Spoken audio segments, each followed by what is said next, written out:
Hey guys. Okay.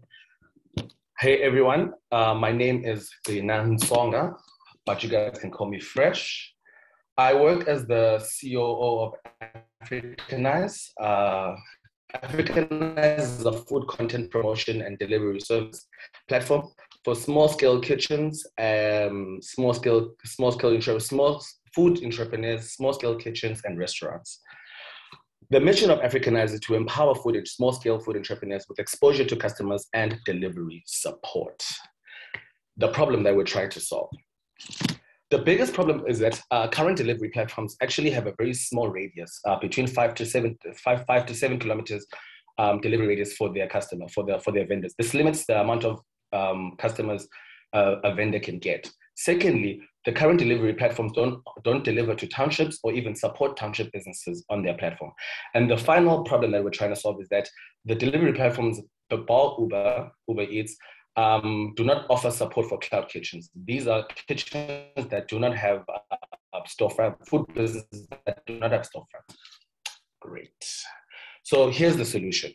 Our solution is an inclusive platform for vendors where they can register as kitchens, whether it's storefront or not, and they can get delivery support, and customers can order their food from wherever they are in the city. Here is our team. That's clear from the left. That's me in the middle with the white t-shirt. That's Sipe and the Siba. We're a group of friends from a small town called Mtata, and I think we've been friends about 20 years, and this is not our first time working together as a team. Great. So we built an MVP around 2020 to test an hypothesis. Are customers willing to pay more for a longer distance delivery, or are they not, right? And our growth path will tell you a lot about what our results are for that hypothesis. We made our first sale in August 2020. We made our 100th sale in October 2020. In January 2021, we saw a growth of 370%. This was mainly because we just onboarded two very popular kitchens in Cape Town, Marco's and Pitos. In April 2021, we made 800 sales, and year to date, since inception actually, we've made 1,040 orders. We've completed 1,040 orders and have made revenue of 240,000. Let's move. So here's how our platform works. You go to your browser, and you download and you type in africanize.co, africanize.co. You land on the landing page and you select a kitchen, right? You select a kitchen, you select a dish, you proceed to check out, and we will get your delivery within an hour. We actually have, just to speak more on the platform, we actually have about 10 different categories on the platform, ranging from gourmet, South African traditional, Nigerian, Zimbabwean food, African food, wine and beverages, and many more other Indian food and even halal. Pretty cool. So what sets us apart from our competition? One, we focus on low tech, right? We do have WhatsApp communication. We communicate via SMSs where when an order comes through, it actually does communicate to the vendor that an order has happened. This is to be more inclusive in terms of people that don't use smartphones, right? Secondly, we piggyback off our bigger competitors, which is kind of like, nice of us, that they already have existing delivery partners, and then which we use, and then we take our own delivery partners and put them on Uber Eats so that they can make money, right? Which is pretty cool. And thirdly, we compete on price, right? We are very fair when it comes to service fees, and we actually implement a very uniform markup on the products on the platform. Great. Our revenue model, we mark up on food. We charge the service fees to vendors, and then some of the brands on the platform we actually do own outright. And that's the end of the presentation. Any questions, guys? Awesome, thank you, Fresh. Great. Do we have any questions? Judge Jason, over to you. Cool, thanks, Fresh. I just want to ask a quick one.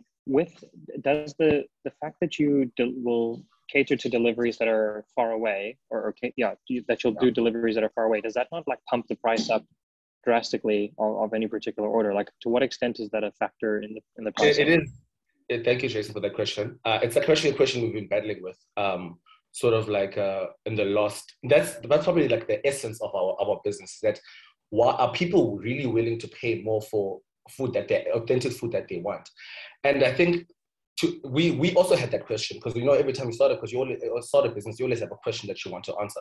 And for us, we think that people are willing to pay more, and it does sort of sometimes pump up the price, and sometimes it does not. But what's important there for the delivery is that it allows the delivery person to actually earn a living wage, which is really great for us. Because on Uber Eats and Mr. Delivery, the max delivery fee you can get as a driver is about 20 Rand.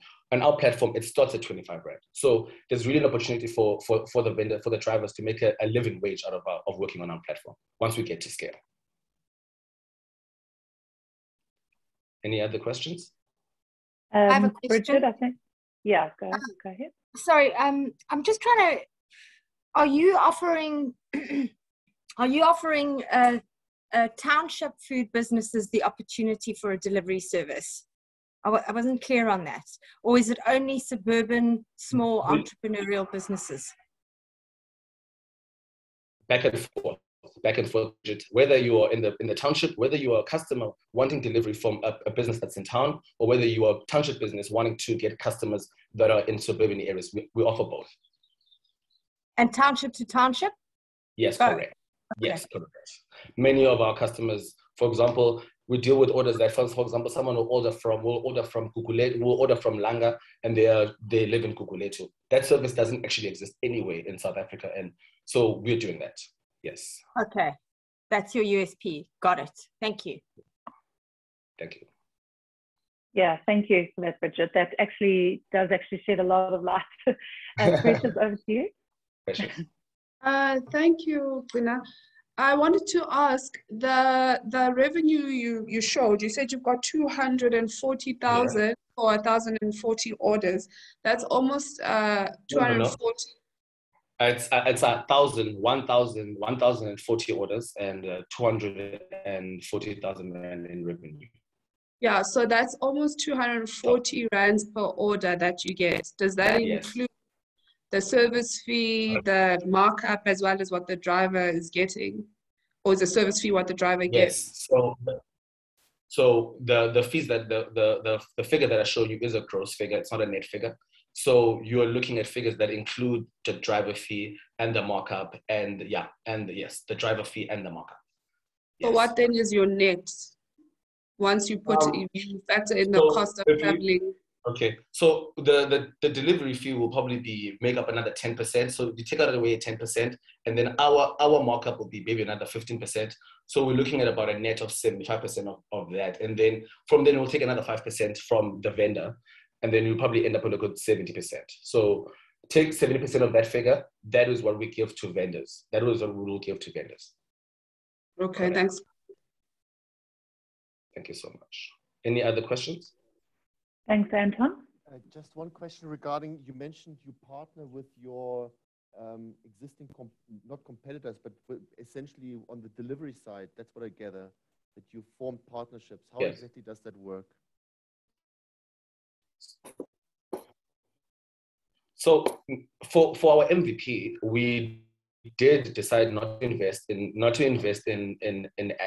a very heavy asset base in terms of buying scooters and everything. So we did partner with couriers that already exist in the system. For example, in driver couriers, Bolt couriers, and Uber couriers that are already existing in South Africa and in Cape Town.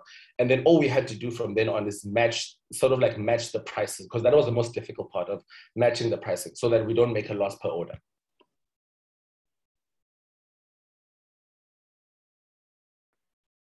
Okay, thank you. Thanks very much, Fresh. I hope I answered your question, Anton. Yes, thank you. Okay. Thank you. Thanks, Fresh. Thank you so much.